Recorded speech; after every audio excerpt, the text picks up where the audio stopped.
તમે તમારા રૂમમાં એકલા બેસીને તમારા ફ્રેન્ડ સાથે ખાલી મોઢેથી વાત કરો છો કે મારે એક વોચ ખરીદવી છે અને અડધા કલાક પછી જેવો ઇન્સ્ટાગ્રામ ખોલો છો એટલે સ્ક્રીન પર ઘડિયાળોની જ લાઈન લાગી જાય છે।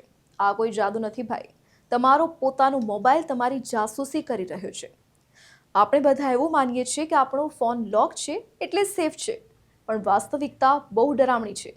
જ્યારે પણ આપણે ફોનમાં કોઈ નવી ગેમ, શોપિંગ એપ અથવા કોઈ ફોટો એડિટિંગ એપ ડાઉનલોડ કરીએ છીએ ત્યારે એ એપ ઓપન થતાં જ આપણી પાસે અમુક પરમિશન માંગે છે, જેમ કે અલાઉ માઇક્રોફોન, અલાઉ કેમેરા।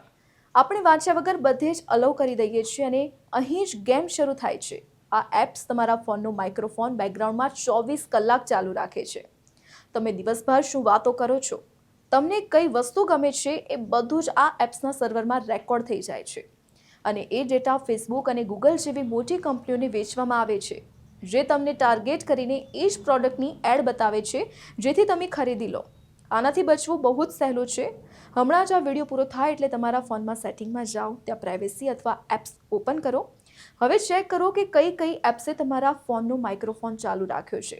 જે એપની જરૂર ન હોય, જેમ કે કોઈ ગેમ કે કેલ્ક્યુલેટર, તેનું માઇક્રોફોન પરમિશન તરત જ ડોન્ટ એલાઉ કરી દો। તમારી પ્રાઇવેસી તમારા હાથમાં છે।